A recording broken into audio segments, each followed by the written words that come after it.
Disney Princess, Beauty and the Beast, just desserts. Belle walked to the village thinking about the wonderful book she had just finished reading. It was full of fire-breathing dragons, magical wizards, and brave princesses. All of a sudden, Belle's thoughts were interrupted by a great crashing noise. Even before he spoke a word, Belle knew who was walking behind her. She would recognize that stump anywhere. Gaston, Belle muttered. Belle, is it true? Gaston said. Have you come out from behind a book? Bonjour, Gaston, Belle said. She was tempted to open her book again on the spot. Off to market, eh? I shall accompany you, Gaston announced. Gaston followed Belle into shop after shop, keeping up a steady stream of chatter about himself and his exploits. My Gaston, you certainly do boast well, Belle said in a flattering tone. Yes, thank you, Gaston said, before realizing that Belle was not complimenting him. His smile disappeared briefly as he opened the door to the bakery. Belle stepped inside and quickly asked for an apple tart before Gaston could begin speaking again. When the tart was in her basket, she waved to Gaston and the shopkeeper. Goodbye, she called, walking quickly toward the forest path.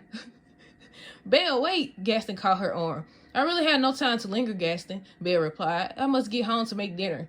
I can walk you home, Gaston said, puffing out his massive chest. I insist upon it. You need protection. Belle laughed. Protection from what? These woods are my backyard. From predators, monsters, thieves, Gaston said dramatically. Belle sighed and shook her head. Just then the two heard something coming down the path ahead. Something large. Quickly, Gaston pushed Belle out of harm's way.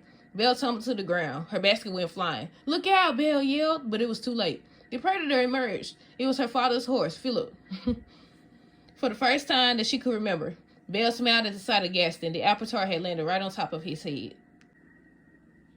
Mulan, soup's on. Mulan stood in the kitchen moodily stirring a pot of soup for supper. Grandfather Fox sat at the table, sorting through grains of rice. Neither one of them spoke. They were both lost in thought at the recent news they had received. Mulan's father, Fazou, had been ordered to join the Chinese army in order to help protect the emperor from the invading Huns. Mulan was distraught, for she knew that if her father joined the army and went into battle, he would surely die. Why must my father fight? Mulan asked her grandmother suddenly. He is but one man, and the emperor would never know the difference if he didn't join. Yet what a difference to our family it would be if he were to die. She sighed heavily. Her grandmother also sighed and continued to sort the rice silently for a few moments.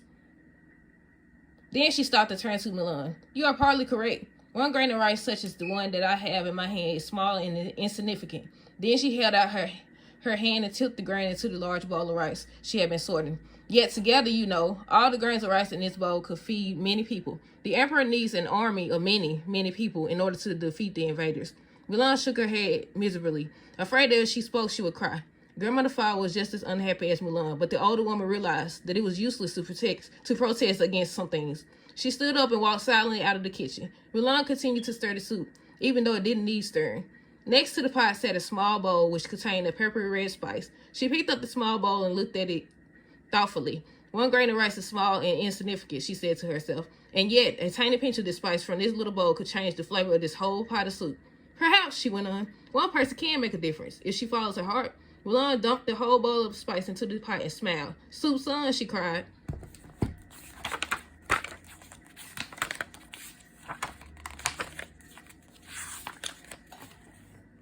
The Little Mermaid, fish in the box. Ariel, Flounder called out timidly, poking his head inside Ariel's secret grotto. Ariel had told Flounder to meet her there, but she hadn't arrived yet. I guess I'll wait for her inside, he said to himself. He swam around slowly, gazing at Ariel's collection of things from the human world. The rock ledges were filled with various objects the princess had found in sunken ships. And up at the surface, it was Ariel's favorite place, but without Ariel there, Flounder found the place lonely and quiet and creepy. Flounder swam past one object that he had never noticed before, a square metal box with a handle on one side. I wonder what that thing does, said Flounder, staring at the handle. After a few moments' hesitation, Flounder summoned his courage. By flapping his tail fin and pushing the handle with his nose, he managed to turn it around once, twice, 3 times. Nothing happened. Flounder was halfway into the 4th turn when, boing, the latch to the top of the jack-in-the-box released, and the spring-loaded jester inside popped out and lunged at Flounder. Ah, Flounder screamed as he raced backward away from the jack-in-the-box and collided with the lid of an open treasure chest. The force of the collision caused the lid of the chest to slam shut, trapping Flounder inside. Moments later, Ariel swam into the secret grotto. Flounder, she called, are you here yet? From inside the chest, Flounder yelled to Ariel. Came the muffled cry. Ariel followed the sound of his voice and swam over to the chest. Lifting the lid, she found her friend inside. What are you doing in here? Ariel asked with a giggle. Thinking quickly, Flounder replied, I'm about to do my imitation of that thing. He pointed at the jack in the box. Then Flounder sprang suddenly out of the chest, raced out the door, and kept on swimming. He had enough of Ariel's secret grotto for one day.